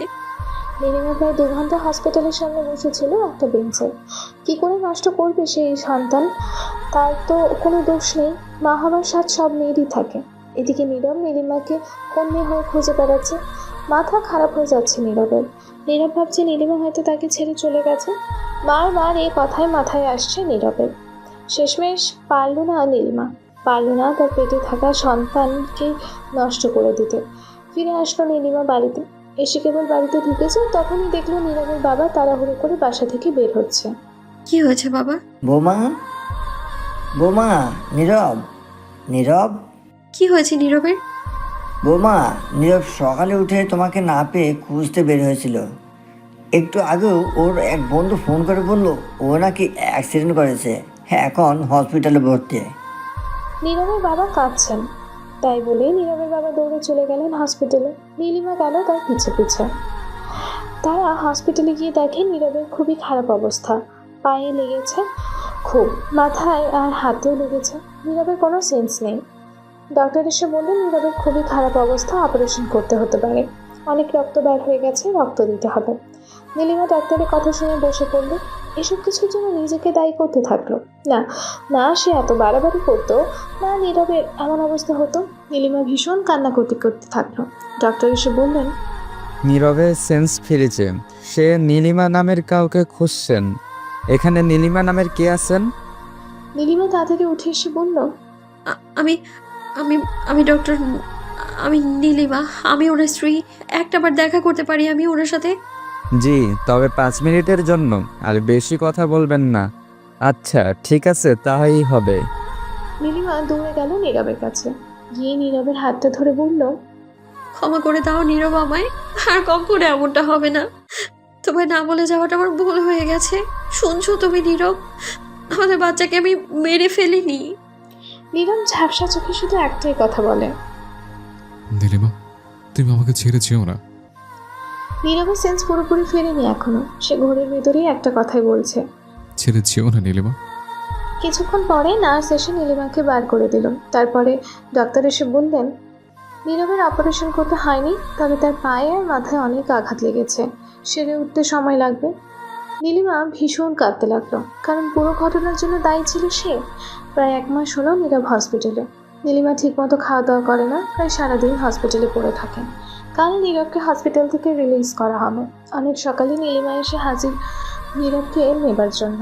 ডক্টর বললেন, নীরবের পায়ে চোটটা খুব মারাত্মক, এখানে 2 মাস মতো বেড রেস্টে থাকতে হবে।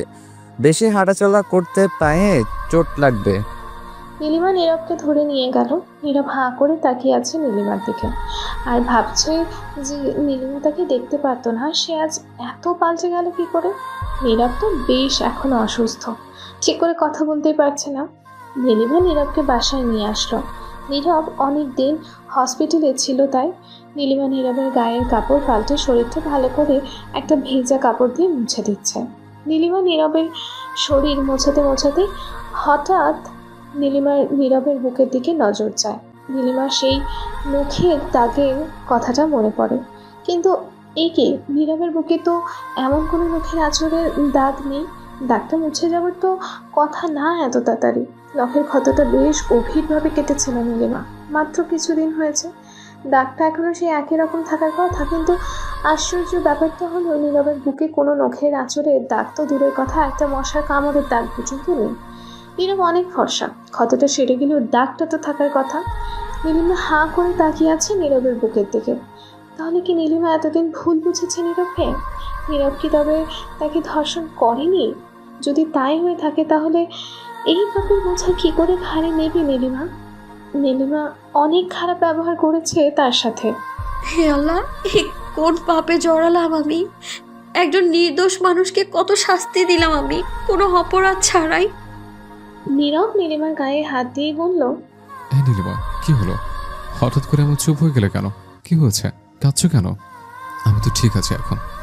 নীলিমা কাঁদতে কাঁদতে বলল, আমি অনেক বড় পাপ করেছি নীরব। তোমাকে আমি বিনা দোষে শাস্তি দিয়েছি। তুমি যে আমায় ধর্ষণ করনি সেটা তুমি আমায় এতবার বলেছো, তাও আমি বিশ্বাস করিনি। না জেনেই আমি এতদিন কষ্ট দিয়েছি তোমায়। নীলিমা নীরবের পা জড়িয়ে ধরে বলল। মাফ করে দাও আমায়। নীরব হাসতে হাসতে বলল, আও, আরে ছাড়ো ছাড়ো, কি করছো? পায়ে যে ব্যথা। ক্ষমা চেতে হবে না, ভালোবাসি আমি তোমাকে। তুমি যে আমার কাছে ফিরে এসছো তাতে আমি খুশি। নীলিমা দৌড়ে এসে নীরবকে জড়িয়ে ধরে। কখনো না, কখনো ছেড়ে যাবো না তোমায়। নীলিমা, এটা আমার ভালোবাসা, আমি ধর্ষক না নীলিমা। তাহলে ওই দিন রাতে কে ছিল ওই লোকটা? নীরব, তুমি যদি আমায় সত্যিই ভালোবেসে থাকো তাহলে ওই শয়তানটা আমার এত বড় সর্বনাশ করেছে, তাকে খুঁজে বের করে শাস্তি দেবে তাকে তুমি। অবশ্যই দেব, কারণ সে তোমার আর আমার দুজনের জীবন নষ্ট করেছে, আমার ভালোবাসার ভেতরে সন্দেহ এনে দিয়েছে। পরের দিন নীরবের কিছু বন্ধু আসলো নীরবকে দেখতে। নীরবের ফ্রেন্ডসরা তাদের রুমে ঢুকতে নীলিমা সেই রাতে সেই ধর্ষকের গায়ে যে পারফিউমের গন্ধ পেয়েছিল সেই গন্ধটা আবারও পায়। তো নীলিমা তাদের জন্য চা নাস্তা বানিয়ে নিয়ে তাদের দিতে গেল। নীলিমা লক্ষ্য করলো নীরবের একটা বন্ধু খুব খারাপ দৃষ্টিতে নীলিমাকে দেখছে। তার নাম আকাশ। তো নীলিমা আকাশকে চা দিতে গেল। হঠাৎ আকাশ ফট করে নীলিমার হাতটা ধরে নিল। নীরব শুয়েছিল তাই সে লক্ষ্য করেনি এসব। নীলিমা ছাড়া মেরে হাতটা ছাড়িয়ে নিতে গেল, হঠাৎ চা পড়লো আকাশের গায়ে। ইসরে, কি করলেন কি ভাবি?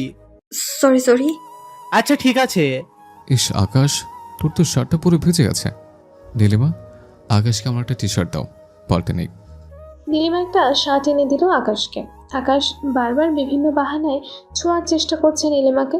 শার্টটা নিতে গিয়েও নীলিমার হাতটা ইচ্ছা করে ধরেছে সে। নীলিমা খুব অস্বস্তি বোধ করছে তার কাছে।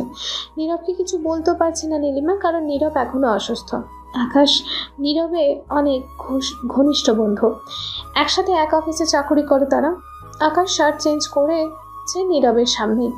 এমন সময় নীলিমা চলে আসে তাদের সামনে। হঠাৎ নীলিমা চলে আসে। নীলিমা হঠাৎ করে আকাশের বুকের দিকে নজর যায়, দেখে আকাশের বুকে ঠিক একই জায়গায় একই রকম একটা নখের আঁচড়ের দাগ। দেখে মনে হচ্ছে ক্ষতটা বেশি দিনের না, এখনো লাল হয়ে আছে বুকের কাটা জায়গাটা।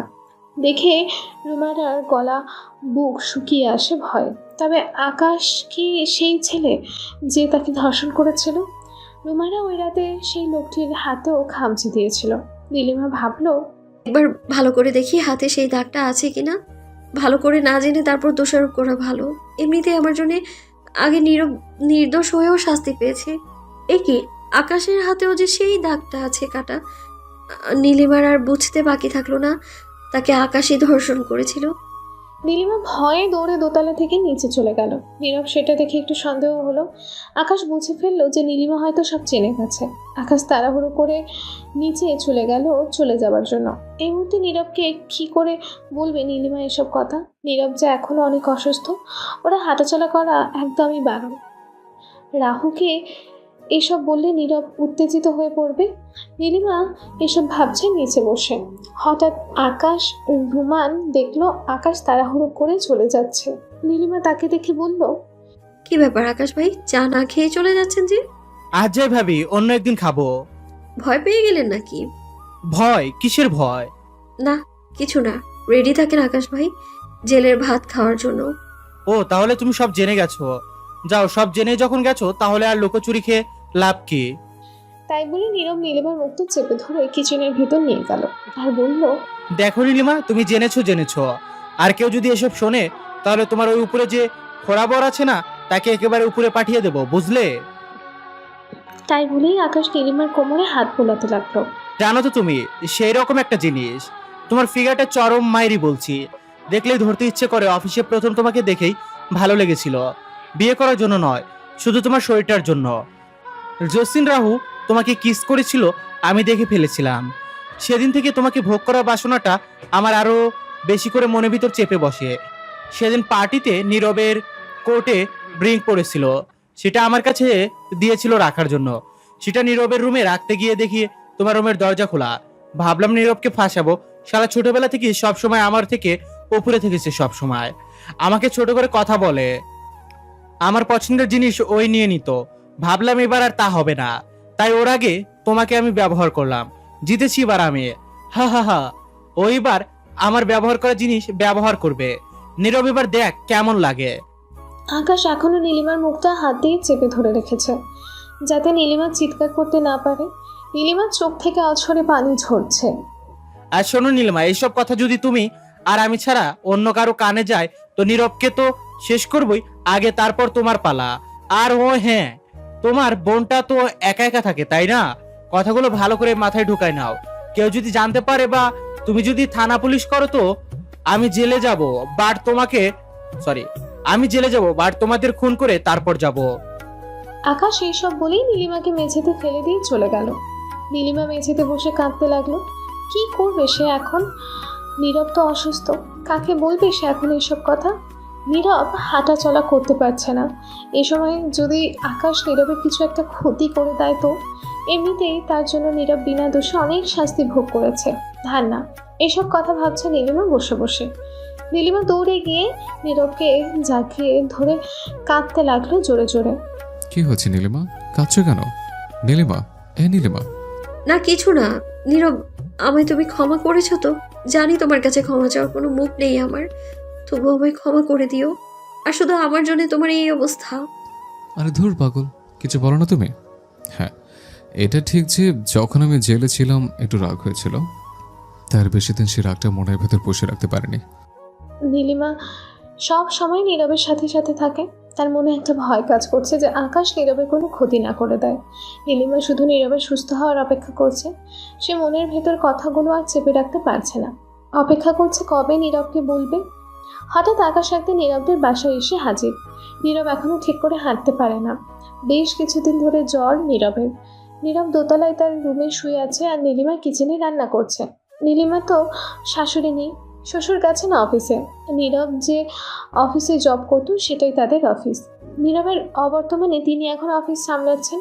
নীলিমা রান্না করছে, এমন সময় পেছন থেকে কেউ একজন নীলিমার কোমর জড়িয়ে ধরলো। নীলিমা ভাবলো এটা নীরব ছাড়া আর কেউ হবে না। নীরব কি করছো? ছাড়ো, আরে ছাড়ো না। তাই বলেই নীলিমা পেছনে ফিরে দেখে এটা নীরব না, সে ছিল আকাশ। নীলিমা আকাশের গালে একটা চড় মারল। কুত্তার জানোয়ার, তোকে এবার আমি সত্যি পুলিশে দেব। আমি এক্ষুনি বলবো, এতদিন আমার চুপ করে থাকাটা ঠিক হয়নি। যাও যাও, বলো এক্ষুনি বলো, কি আর করবে তোমার ওই খোড়া হাজবেন্ড? ওর জন্য তো আমার পিস্তলের একটা গুলি যথেষ্ট। তাই বলে আকাশ একটা পিস্তল বার করলো? নীলিমা ভয় পেয়ে গেল পিস্তল দেখে। ভয় পেয়ে গেল। সব থেকে বড় কথা হলো নীলিমা এখন নীরবকে হারানোর ভয়টাই বেশি পাচ্ছে। আগে তো নীরবকে রুমারা ভালোবাসতো না, তাই ওকে নিয়ে ভাবতো না। এখন নীলিমা ভালোবাসে, তাই হারানোর ভয়টাও পায়। আকাশ নীলিমাকে ভয় দেখিয়ে চলে গেল। নীলিমা কাঁদতে লাগলো যে এখন সে কি করবে। হঠাৎ নীরব সেটা দেখে ফেলল। নীলিমা, কি হয়েছে? এভাবে কাঁদছো কেন? তবে কি তুমি সুখী নও আমাকে নিয়ে? তুমি কি এখনো আমাকে তোমার ধর্ষক মনে করো? নীলিমা ছুটে এসে নীরবকে জড়িয়ে ধরে কাঁদতে লাগলো। তারপর নীরবকে সব বলে দিল, কারণ আকাশ তার সীমা ছাড়িয়ে যাচ্ছিল। না বলে আর কোনো উপায় ছিল না নীলিমার। নীরব, আজ আকাশ এসেছিল। সে কি, আমার সাথে তো দেখা করলে না? নীরব, আকাশ আমার কাছে এসেছিল। বলছো কি? কিন্তু কেন? নীরব, তোমাকে বললে হয়তো তুমি বিশ্বাস করবে না। আকাশে সেই অচেনা লোক যে আমায় সেদিন রাতে ধর্ষণ করেছিল। কি বলছো কি নীলিমা? মাথা ঠিক আছে তোমার? ও আমার ছোটবেলার ফ্রেন্ড, ও কিভাবে এটা করতে পারে? আমি সত্যি বলছি নীরব, আকাশের বুকে আমি সেদিন নখের আঁচড় দিয়েছিলাম। আর সব থেকে বড় কথা, ও সবকিছু নিজের মুখে স্বীকার করেছে। নীরব, সেদিন যখন আকাশ তোমায় দেখতে এসেছিল, সেদিন আকাশ যখন শার্ট চেঞ্জ করছিল, আমি ওর বুকে ওই দাগটা দেখেছিলাম। সেদিন আকাশ সব কথা নিজের মুখে স্বীকার করে। ও আমার ফোন চুরি করে সব কথা রেকর্ড করে নিয়েছে। কই দেখি, শুনি। এই নাও। নীরব রেকর্ডিংটা শুনলো এবং সে তার বাবাকে বলল পুরো বিষয়টা। তারা পুলিশের কাছে গেল এবং রেকর্ডিংটা শোনালো পুলিশকে। পুলিশ আর 1 মিনিটও দেরি করেনি। যেহেতু তাদের হাতে প্রমাণ ছিল, তাই তারা সাথে সাথেই আকাশকে অ্যারেস্ট করে। নীলিমা নীরব পুলিশ স্টেশনে গেল। নীলিমা আকাশের কাছে গিয়ে বলল, কি আকাশ, কি ভেবেছিলেন আপনি ভয় দেখিয়ে ব্ল্যাকমেইল করবেন? নীরব বেঁচে থাকতে সেটা কোনোদিনও করতে পারবেন না। আর আমি যতদিন বেঁচে আছি ততদিন নীরবের কোনো ক্ষতি হতে দেব না আমি। তোকে আমি আমার খুব ভালো বন্ধু ভাবতাম। ছি ছি, তোর সাথে কথা বলতে আমার ঘৃণা করছে। ছি, কি ক্ষতি করেছিলাম আমি তোর, বলতে পারিস? নীলিমা নীরব যা না তা বলছে আকাশকে, কিন্তু আকাশের চোখে মুখে কোনো প্রকার অনুশোচনা বা খারাপ লাগার বিন্দু মাত্র ছায়া নেই। চোখে তার প্রতিশোধের আগুন জ্বলছে। নীলিমা আর নীরব চলে যাচ্ছে এমন সময় আকাশ পেছন থেকে ডেকে বলল, কাজটা ঠিক করলি না, হিসাবটা তোলা থাকলো, সুদে সুমেত ফেরত দিব। হাকে কোনোদিন বেরোতে পারিস কিনা দেখ, তারপর ভাবিস এসব। খুব তাড়াতাড়ি দেখা হবে, রেডি থাকিস। তাই বলেই হাসতে থাকলো আকাশ। তার হাসির মাঝে যেন এক রহস্য লুকিয়ে আছে, যেন প্রতিশোধের আগুন ঝরছে হাসি দিয়ে। নীলিমার দিকে এক শয়তানি দৃষ্টিতে তাকিয়ে আছে। নীলিমা ভয় পেল আর নীরবকে বলল, নীরব চলো এখান থেকে, তাড়াতাড়ি চলো। নীরব আর নীলিমা চলে আসলো সেখান থেকে। আকাশ এখন জেলে, তবে কথা সেটা না, কথা হচ্ছে সে কি আদৌ শাস্তি পাবে? মোটা অঙ্কের ঘুষ দিলেই তো পুলিশ তাকে ছেড়ে দিবে। আকাশ জেল থেকে বের হয়ে যদি নীরবে কোনো ক্ষতি করে দেয়। এই একটা ভয় নীলিমাকে সারাক্ষণ তাড়া করে বেড়ায়। আকাশ জেলে গেছে প্রায় 8 মাস হতে গেল। নীলিমার মনের ভয়টা কিছুটা কমেছে এখন। কিছুদিন পরেই নীলিমার ডেলিভারি। নীরব সারাক্ষণ নীলিমার সাথে সাথে থাকে। নীরব নীলিমার পেটে কান পেতে থাকে, পেটে হাত দিয়ে বাচ্চার নাড়াচাড়া অনুভব করে। আচ্ছা নীলিমা, আমাদের ছেলে হবে নাকি মেয়ে? আমার তো মনে হয় ছেলে, তোমার মতো একটা দুষ্টু ছেলে হবে। আরে না, তোর মতো একটা মেয়ে চাই আমার, আর একটা ছোট্ট নীলিমা আছে। নীলিমা নীরবের কথা বলছে, হঠাৎ নীরবের বাবার ফোন আসলো।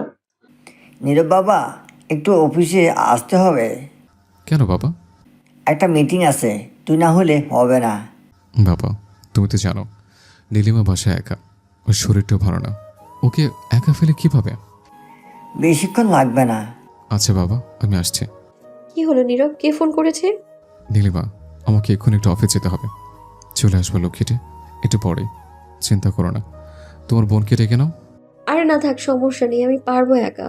তাছাড়াও এখন বাসায়ও নেই, কলেজে গেছে মনে হয়। তুমি তাড়াতাড়ি ফিরে এসো। আচ্ছা, তুমি সাবধানে থেকো। নীরব কি করে জানবে যে এটাই ছিল নীলিমার সাথে শেষ কথা তার? নীলিমা নিচে গেছে পানি খেতে, হঠাৎ দেখে সোফায় আকাশ বসে আছে। আপনি? হ্যাঁ আমি। অবাক হলে যে? বলেছিলাম তো আসবো, তাই আসলাম। কথা দিয়েছিলাম, তার খেলাপ করি কি করে বলো তো? তাই চলে আসলাম। আর কি কি ভেবেছিলে জেলে পচে মরবো? তা হয় কি করে বলো? তাহলে প্রতিশোধটা নেব কে শুনি? প্লিজ আকাশ, আমায় ছাড়ো। তোমার সব রোগ তো আমার সাথে। আমার জন্য না হোক, আমার নিষ্পাপ সন্তানের জন্য আমায় ছেড়ে দাও প্লিজ। নীলিমা ভয়ে দৌড়ে ওপরে চলে যেতে গেল। আকাশ পেছন থেকে গিয়ে নীলিমাকে সিঁড়ি থেকে ফেলে দিল। নীলিমা গড়াতে গড়াতে একদম নিচে। আল্লাহ রে বলে পেট চেপে ধরে কেঁদে উঠল। আকাশ নীলিমার চুল টেনে ধরে তুলে আবারও মেঝেতে ফেলে দিল।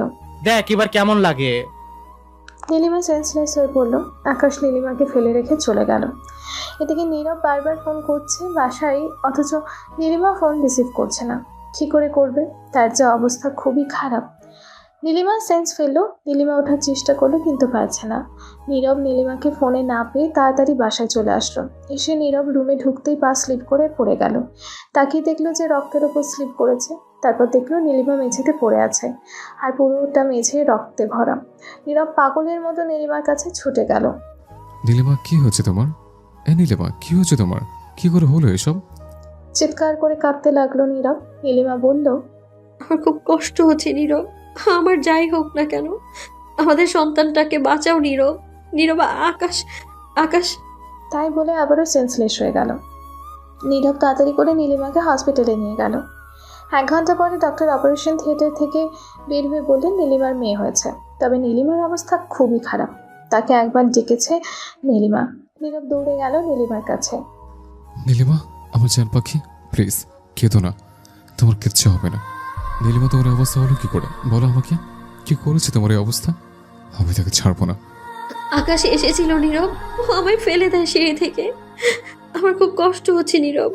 আমি আর বাঁচবো না, আর বাঁচবো না। আমি আমার সন্তানের ছোট ছোট 2 হাত দিয়ে খেলতে পারবো না। ওর মুখ থেকে মা ডাকটা শুনতে পারবো না। আমি বাঁচতে চাই নীরব, আমি বাঁচতে চাই নীরব। আমার নিঃশ্বাস নিতে কষ্ট হচ্ছে নীরব। নীরবের সাথে কথা বলতে বলতেই মারা যায় নীলিমা। পাশে তার ছোট্ট মেয়েটি কাঁদছে। নীলিমা, নীলিমা, কথা বলো। কথা বলছো না কেন? নীলিমা, প্লিজ জান পাখি, এভাবে চুপ করে থেকো না। দেখো আমাদের মেয়েটি কিভাবে কাঁদছে, তুমি ওকে করে নেবে না? নীলিমা, কথা বলো নীলিমা। ডক্টর, ডক্টর, দেখুন না, নীলিমা কথা বলছে না। আমার নীলিমা কথা বলছে না। সরি নীরব, আপনার স্ত্রী আর বেঁচে নেই। কি বলছেন কি? মাথা খারাপ বলছে নাকি আপনার? আমি বিশ্বাস করি না আপনার কথা। আমার নীলিমা আমাকে ছেড়ে চলে যেতে পারে না। হ্যাঁ নীলিমা, প্লিজ কথা বলো। তোমাকে যারা কি করে থাকবো আমি? নীরব নীলিমার লাশটা বুকে নিয়ে চিৎকার করে কাঁদতে লাগলো। নীলিমা, তুমি কথা দিয়েছিলে আমাকে ছেড়ে যাবে না। তুমি একটা মিথ্যাবাদী। আমাকে রেখে চলে গেলে। আমার কথা না হয় বাদই দিলাম না। আমার মেয়েটার কথা ভেবে আমার কথা সারা দাও। যার জন্য তুমি আমাকে ছেড়ে চলে গেছো, খুন করবো আমি তাকে ভয়ঙ্কর মৃত্যু দেব। নীরব হসপিটাল থেকে দৌড়ে চলে গেল আকাশের বাড়ি। নীরব আকাশদের কিচেন থেকে একটা ছুরি নিয়ে সোজা আকাশের রুমে গিয়ে প্রায় 20 থেকে 30 বার আকাশের শরীরে ছুরিটা চালিয়েছে। আকাশ নিজেকে বাঁচানোর অনেক চেষ্টা করেছে, তবে পারেনি। নীরব এখন শিকারি বাঘ, কে লক্ষ্যে তাকে। আকাশ সাথে সাথেই মারা যায়। নীরব আকাশকে খুন করে সেই রক্তমাখা হাতে আবারও নীলিমার লাশের কাছে ফিরে যায়। নীলিমা দেখো, দেখো নীলিমা, রক্ত, আকাশের রক্ত। দেখো দেখো নীলিমা এবার ওঠো প্লিজ, এবার ওঠো তুমি। দেখো ওই আকাশকে আমি মেরে ফেলেছি। ওর আসবে না আমাদের মাঝে, প্লিজ তুমি জেগে ওঠো। নীলিমার মেয়েটা কাঁদছে পাশে, কিন্তু নীরবের সেদিকে কোনো খেয়াল নেই। নীরব চিৎকার করে কাঁদতে লাগলো। এদিকে হসপিটালের লোক নীরবের খুন করার কথাটা শুনে পুলিশকে খবর দেয়। পুলিশ এসে আবারও নীরবকে ধরে নিয়ে যায়। নীলিমার কবরে মাটিটুকুও দিতে পারলো না নীরব। প্রিয়তমার শেষ বিদায়ও থাকতে পারবে না সে। নিজের সন্তানকে একবারও কোলে নিতে পারলো না সে। নীরব প্রায় পাগলের মতো হয়ে গেছে। আজ প্রায় 15 বছর পর নীরব জেল থেকে ছাড়া পেল। নীরবের চুলে পাক ধরেছে, গায়ের চামড়ায় ভাঁজ পড়ে গেছে। ঝাপসা চোখে সে দেখল দুজন তার জন্য অপেক্ষা করছে, একজন বৃদ্ধ আর একটি 15 থেকে 16 বছরের একটা মেয়ে। নীরব তাদের কাছে গেল। নীরব তার বাবাকে জড়িয়ে ধরে কাঁদতে লাগলো। নীরব, এটা তোর মেয়ে সুমনা। নীরব এক দৃষ্টিতে তাকিয়ে থাকলো তার মেয়ের দিকে, তারপর বলল, সুমনা, একদম মায়ের মতো হয়েছে আমার মেয়েটা। মেয়েটাকে আজ প্রথম বুকে নিল নীরব। চোখে তার ঝরঝর করে পানি ঝরছে। মেয়েকে এতদিন পর কাছে পেয়ে কথা বলার ভাষা হারিয়ে ফেলেছে নীরব। তারপর নীরব নীলিমার কবরের কাছে গেল। নীলিমার কবরে হাত দিয়ে, সরি নীলিমা, তোমার শেষ বিদায় তোমার সাথে থাকতে পারি না। এই 15 বছর তোমার কবর আসতে পারেনি। কেন চলে গেলে নীলিমা? তুমি তোমার কথা রাখোনি। তুমি আমাকে কথা দিয়েছিলে আমাকে ছেড়ে কখনো যাবে না। কথা রাখোনি তুমি, কথা রাখোনি। নীলিমা, তোমার তো অন্ধকারে ভয় করে, তাহলে কি করে আছো তুমি অন্ধকার কবরে? চিন্তা করো না নীলিমা, আমি প্রতি রাতে তোমার কবরে বসে মোমবাতি জ্বালাবো। সারা রাত তোমার সাথে থাকবো, কোথাও যাবো না তোমাকে ছেড়ে। এসব বলছে আর চিৎকার করে কাঁদছে নীরব।